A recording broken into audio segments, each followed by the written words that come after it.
Olá, amigos do Portal Piauí. Hoje estamos aqui começando mais um podcast com uma convidada especial, a climatologista Sara Cardoso. A gente vai falar um pouco sobre essa seca, né, que está aí assolando o nosso estado. São 126 municípios com situação reconhecida pelo Ministério e a gente vai falar um pouco disso e também sobre as chuvas, essas chuvas que tiveram aqui em Teresina, né? A gente sempre tem que falar um pouco de chuva também aqui quando chove na capital, que é reconhecidamente muito quente. E eu vou começar, Sara, perguntando assim, por que que essa seca está sendo considerada aí a mais grave, né, dos últimos 5 anos? O que é que está acontecendo, Sara? Olha, o que está acontecendo? Nós estamos vivendo uma repercussão das mudanças climáticas, das ações dos nossos bisavós, avós, né, dos últimos 60 anos. O que é que foi feito nesses últimos 60 anos para a gente viver isso agora? Emissão de gases poluentes nesse setor da indústria, desmatamento, desflorestamento, incêndios florestais e o aumento não planejado, né, do espaço urbano, que é um espaço bem concretado. Então, tudo isso corrobora para o aumento da temperatura, para a irregularidade das chuvas. Especificamente para os últimos 2 anos, últimos 5 anos, né, nós observamos aí um aumento da temperatura, que tem ficado sempre acima da média, essa irregularidade nas chuvas. Temos dois fenômenos que interferem, né, trazem essa variabilidade climática, que é diferente de mudanças climáticas, que interferem também. Nós tivemos aí, nesse espaço de tempo, um El Niño e uma Laninha, né? Para este ano, deveria ter estabelecido uma Laninha que não se cumpriu, então isso já é um indício de que algo está errado, né? Os sistemas estão todos desregulados. A TSM, que é a temperatura, superfície marinha, também encontra-se alterada. A maioria dos meses do ano passado e dos meses agora dessa última estação chuvosa, a temperatura do oceano esteve elevada. Não se estabeleceu, como eu falei anteriormente, a laninha. A laninha estabelecida, ela deveria trazer um aumento de umidade tanto para o norte quanto para o nordeste. Ela chegou a 96% de chance de se estabelecer. E aí, de repente mesmo, né? Porque ela leva um tempo para se estabelecer. E coisa de 5 dias, ela voltou de novo para 50% de chance e agora está declinando, está indo em direção à neutralidade com 11% de chance apenas de se estabelecer. Então, não tem condição dela se estabelecer mais. A laninha, ela altera a umidade do ar, é isso? E isso, a Laninha e o El Niño são dois fenômenos de interação entre o oceano e a atmosfera. O El Niño, ele aquece a água do Oceano Pacífico Equatorial e a Laninha resfria. A Laninha, quando ela resfria, ela altera esse sistema de umidade que vai interferir principalmente nas chuvas do norte e nordeste brasileiro e trazer um ressecamento para o sudeste e sul. E o El Niño faz o contrário, né? Ele traz o ressecamento para o Nordeste e Norte e traz chuvas descompassadas para o Sudeste e Sul.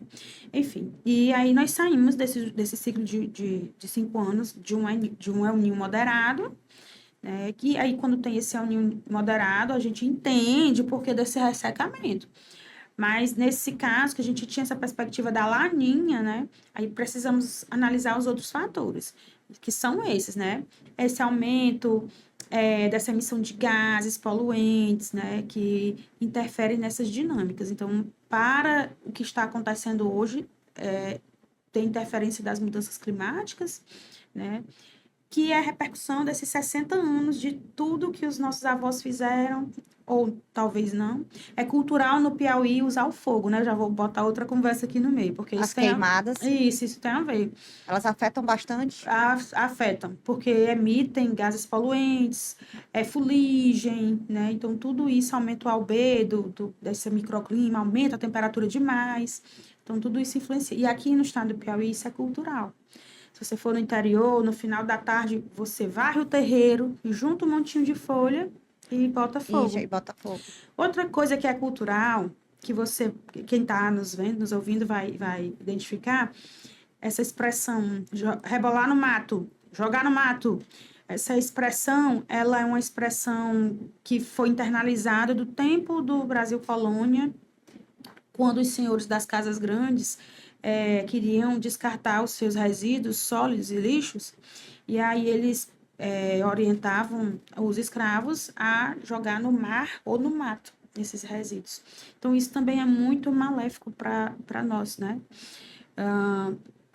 Interfere na qualidade da água, do solo, e ainda é uma coisa cultural, né? No interior, principalmente. Se não se tem uma gestão municipal desse recolhimento desses resíduos sólidos e lixo e o tratamento dos mesmos, né? A gente vai ver ali algumas áreas com solo comprometido, os recursos hídricos comprometidos, e isso tudo também tem relação com a atmosfera, porque tem essa troca, né? Entendi, Sara. É assim, o governo ele declarou a situação de emergência em 126 cidades piauienses, né? É mais da metade do nosso estado, né? Já que nós temos aí 224 municípios. Eu queria que você dissesse assim, o que é que isso significa na prática para quem mora nesses locais? O que é que está acontecendo na vida dessas pessoas? Como é que está impactando? Na falta da água, né? Não só para as pessoas, mas para os animais. O primeiro impacto foi na questão da produção de sequeiro, que são aquelas produções que precisam exclusivamente da água da chuva. E essas pessoas, elas são mais impactadas porque elas não fazem irrigação artificial. Então, elas precisam dos recursos hídricos superficiais, riachos. Estes riachos estavam secos em pleno fevereiro, né? Que é uma época que ainda chove Que chove bastante. bastante em todo o território, então nós identificamos isso. Os barreiros e pequenas barragens também com pouca água. A água da última estação, quando eu falo última estação, para a pessoa se localizar 23, 24, né? Não 24, 25. Então, esse é o impacto na produção do milho, do feijão e também da mandioca, e isso em todo o estado nós encontramos inclusive em Cajueiro da Praia, que é uma área que tem bastante umidade marítima. Sim. Nós encontramos essa situação.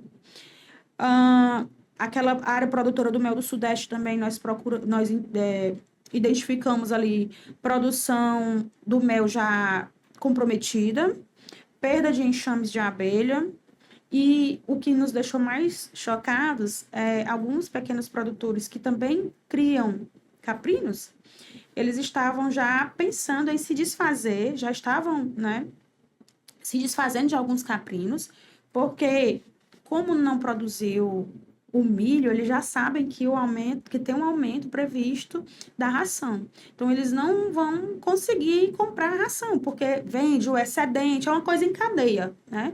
Então, você vende o excedente da sua produção para ter um pouquinho de dinheiro e não teve nem a Não produção teve a para produção. isso. Então, tudo isso a gente encontrou e isso são impactos reais. Aí você pode me questionar por que não usa a água dos grandes reservatórios, que a gente tem água nos grandes reservatórios. Olha, as águas dos grandes reservatórios nem sempre elas têm a possibilidade de se utilizar. Elas não são para o uso humano, né? Podemos direcionar essa água também para o uso de animais ou irrigação. Mas às vezes o município ele é muito grande de extensão territorial e aquele açude está num canto e o pequeno produtor que precisa estar no outro. Então, isso aí vai precisar também de mais recursos, de adutora, para poder puxar, canalizar a água para levar para aquele pequeno produtor. Então, nós estamos aí com ações em conjunto, com todas as secretarias, para poder assistir melhor esses pequenos produtores rurais que serão os mais impactados. Por que que eu sempre falo dos rurais? Porque no contexto urbano, no interior do estado, sempre você observa ali já água canalizada, né? Tem essa questão da água canalizada. Mas o pequeno produtor que está lá na ponta do município, que usa o riacho, ele precisa ser assistido. Então, nós nos reunimos em torno da Operação Água e Vida. Dentro desses municípios, né? Nós já escolhemos ali mais ou menos entre 46 e 60 municípios, isso ainda está em discussão. Essas são as primeiras ações As primeiras emergenciais. ações emergenciais vão para estes, que são os que Certo. estão mesmo Situação precisando. bastante crítica. Isso. É importante, Malu, que você falou dos 126 municípios. Esses 126 municípios, eles fizeram cadastro no S2ID, que é a plataforma da Defesa Civil Nacional, e aí precisa ser reconhecido. Por quê? Porque o município mesmo vai alimentar a plataforma com essas informações e aí facilita para que o governo federal assista esses municípios. Então, Essa assistência, ela vem de que forma? É carro-pipa? O que é que é auxílio financeiro, incentivo? O que é de fato, assim, na prática, o que é que ele acontece? existe um conjunto de auxílios que podem, né, chegar. Nós temos aí o Seguro Safra, que é um dinheiro que é disponibilizado para o pequeno produtor, facilita quando ele já está cadastrado no S2ID, que é Sim. reconhecido também a seca através da ANA. Tem também a disponibilização de recursos para os carros-pipa, né? Nós temos, através da SAF também, chegou esse recurso para poder construir cisternas, que é o que o Ceará faz. O Ceará, ele consegue fazer essa gestão da seca através da perfuração de poços, de pequenos reservatórios e também as cisternas. Então, a gente está investindo muito em cisterna. A gente tem essa capacidade, assim, para perfurar poço, eu digo assim, como é que a gente fala? Técnica Não, a água subterrânea subterrânea nós temos? mas é importante ressaltar que na área do cristalino, da rocha pura, por assim dizer, a água ela tem uma tendência de ser salobra, porque tem Sim, muitos sais as sim. rochas, né? Então, o ideal realmente são as cisternas em algumas áreas. Então, a SAF ela está construindo cisternas e o importante é que eles constroem essas cisternas em uma semana. É rápido. E é rápido, então a gente vai agora esperar essas poucas chuvas que vierem, mas elas já vão colaborar para essa pessoa que vai utilizar essa água. No caso da SEMAR, a SEMAR ela faz a fiscalização do uso da água, ela está dando celeridade a alguns documentos internos, né, para poder perfurar poços, né, porque para você perfurar poços, você tem que pedir autorização à SEMAR, enfim. E aí nós estamos dando celeridade a essas documentações, esses processos. A SEMAR também está fiscalizando o uso das águas superficiais. Por quê? Porque pode ter, por conta da seca, alguma pessoa pode fazer o desvio de algum pequeno riacho que Sim. ainda está correndo água. Então, a gente está em Vocês têm campo. equipes para Isso, estarem aí no os interior do. auditores estão fiscalizando. Também o uso desses grandes reservatórios, que eles podem ser desviados. Então, a gente acelerou isso. Nós estamos sempre em campo fazendo essa fiscalização.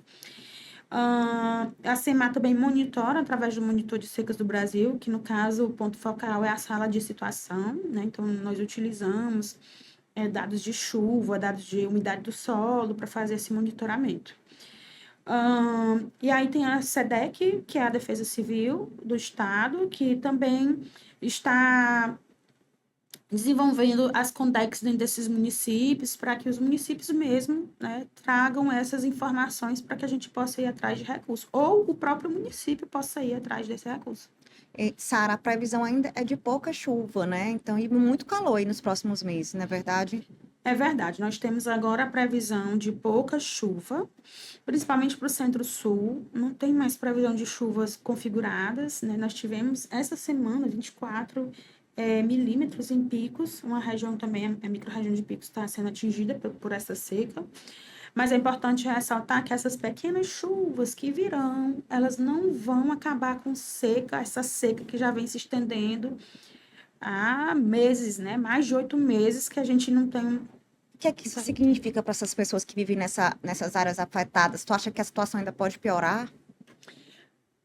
Climatologicamente falando, tem uma tendência de piora, porque agora que a gente vai entrar num período mais quente. com poucas nuvens, com a radiação mais importante, então vai aumentar o processo de evapotranspiração, a temperatura tem uma tendência de aumentar, já está com essa previsão de ficar acima da média, então com o solo todo exposto por conta do ressecamento da vegetação, vai esquentar mais, então tem sim essa previsão de piora. Por isso que nós estamos nos reunindo para mitigar esses efeitos danosos da seca. Você citou aí que o Ceará já tem algumas iniciativas que minimizam um pouco o impacto da seca. Tem outras ações que podem ajudar aí o piauiense a conviver melhor com essa situação? Eu gostei dessa tua pergunta porque as pessoas pensam que a gente vai acabar com a seca. A seca no nosso território ela é histórica. E aí você citou a questão do Ceará. O Ceará ele estuda muito. A gente tem a FUNSEMI, Fundação Cearense de Meteorologia, que eles fazem muitos trabalhos nesse campo acadêmico, de estudo mesmo, o que é que a gente pode fazer, né? Já que é uma coisa histórica. Então, a FUNSEMI está bem avançada, porque ela já estuda a seca desde 1920, né? Eles estudam, eles têm essa preocupação de desenvolver essas políticas públicas. Nós, aqui do Piauí, a gestão do Piauí, a gente vem estudando também bastante isso, e estudando principalmente o Ceará, né? Porque você vê que eles não sofrem mais tanto esses impactos negativos. Mas as ações que eles fizeram são essas que nós estamos fazendo. Tem muita cisterna no Ceará. Se você for de carro daqui para Fortaleza, você vai vendo ao lado das casas, né? Muitas cisternas. Então, eles têm muitas cisternas. Eles agora conseguem perfurar poços, né? Nas áreas que são passíveis para essa ação. Aí eles têm esses estudos, né, bem mais elaborados que nós já estamos fazendo agora, e eu, inclusive, enquanto acadêmica, eu digo que a gente já evoluiu bastante, né, nesses últimos 2 anos com relação a essa questão dos estudos, porque parece que era uma coisa que estava estacionada aqui no estado, né, mas agora, como a gente tem um gestor que ele é bem técnico, né, e esse alinhamento entre as secretarias, a gente tem conseguido algumas ações que vão ser mais efetivas e que a gente vai observar agora, né, a partir desse ano, a diminuição desses impactos mais duros da seca. A gente sabe aí, como a gente já estava falando, assim, que vai ficar mais forte, a gente vai entrar no período quente, daqui a pouco a gente está chegando no BR-Obrol, mas antes a gente já tinha... Peraí, eu não vou chegar ainda no BR-Obrol, que ainda temos junho, julho, né, e agosto, que a gente já tem um período com mais ventos, o que ameniza um pouco, né, aquele calor, um vento fresco, né, porque depois a gente tem aquele vento quente, né. Eu queria que você fizesse uma análise dessa situação. A gente ontem teve uma chuva em Teresina muito forte, né, surpreendeu aí muita gente, quem estava na rua achou estranho, porque a gente está finalizando maio, já não é um período assim tão chuvoso, e eu queria que você explicasse um pouco o que é que está acontecendo para a gente estar tendo esses fenômenos que não são comuns para esse período. Eu gostei de novo da sua fala, que você falou estranho.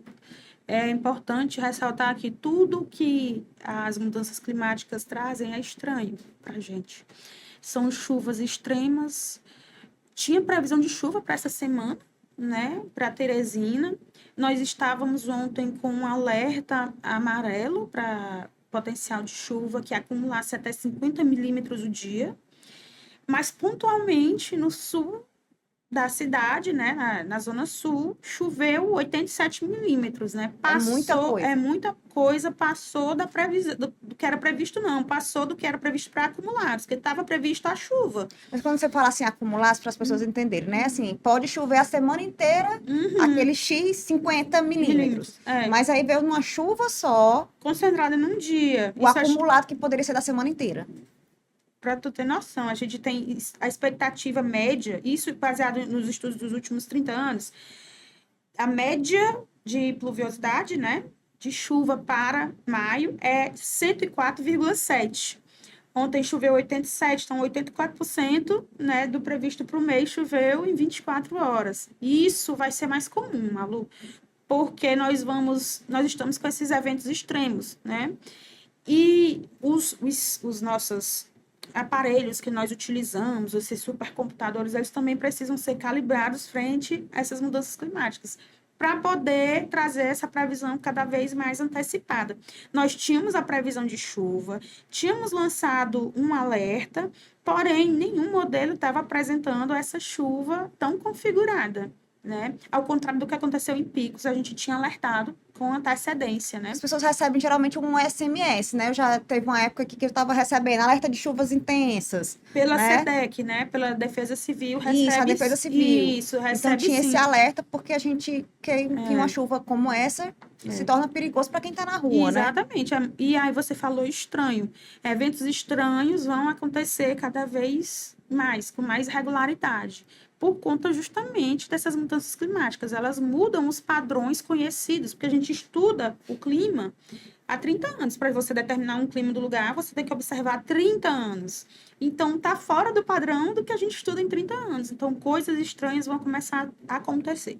Na semana passada, a gente teve aí ventos de 70 quilômetros por hora ali na região de Paulistana. Ventos fortes, intensos. Ventos fortes. E foi antes do previsto. Né? O previsto para alteração nessas rajadas, nessas configurações, é a segunda quinzena de maio. A gente observou isso na primeira quinzena de maio.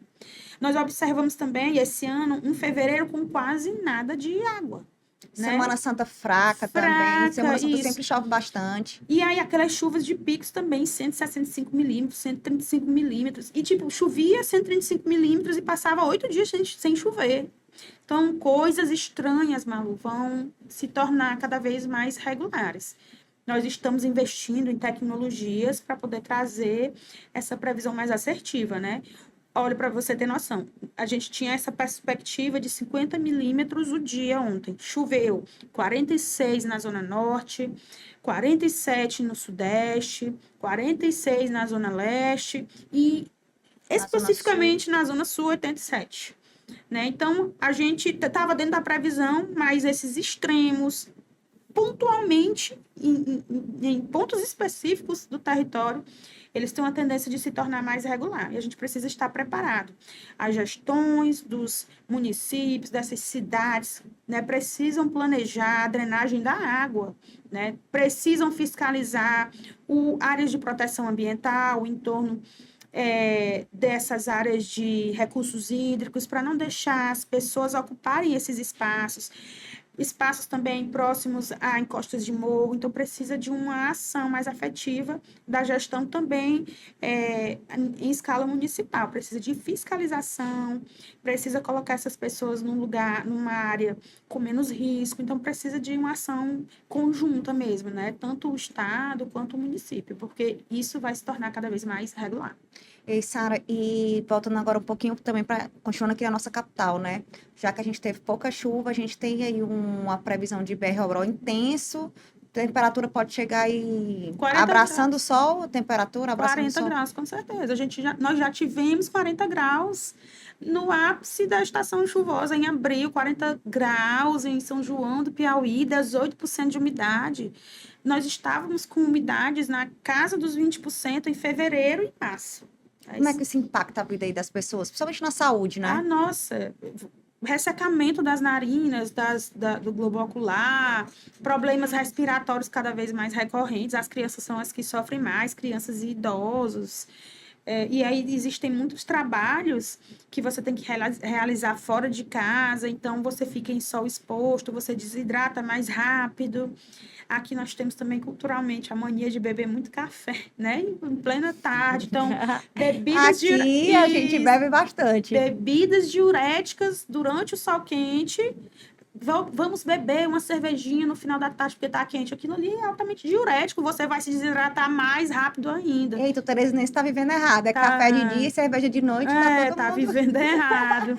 Mas aí você pode, por exemplo, procurar uma área mais arejada, colocar uma toalha molhada naquele ambiente, umidificadores. A gente vai tentando se adaptar, né? A essas condições extremas que estão regulares. Então, a gente pode esperar aí muito calor mesmo. Muito calor e baixa umidade.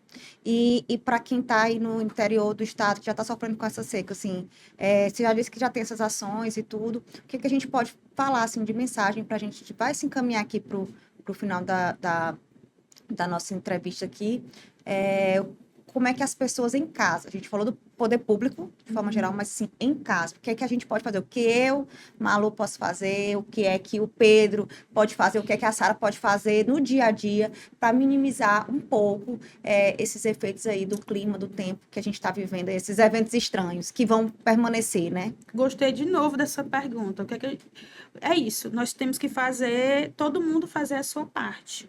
Plantar uma árvore diminuir até 1 grau a temperatura daquele microclima. Uma árvore segura a umidade do solo, né? Além de dar frutos também. Procure árvores endêmicas, né? Que são típicas daquela região. Uma árvore em crescimento, ela consome mais CO2 do que qualquer tecnologia que foi desenvolvida pelo homem. Então, plante uma árvore. Antigamente, nos quintais dos nossos avós, a gente sentava no final da tarde em torno daquela árvore, né, para fofocar, enfim, ver a Sempre tinha uma, aqui em Teresina, eu vou falar pelo meu bairro, Uhum. a gente passava pelas ruas, sempre tinha uma árvore, pelo menos numa quadra, tinha pelo menos 3 ou 4 árvores na calçada, né? Hoje as pessoas cortaram, E botaram um ninho indiano. Não, não usa essa árvore, E não. quando tem, porque Quando ali tem. onde a gente só vê mesmo o cimento, É. né? Além de visualmente não ser bonito, né? Uhum.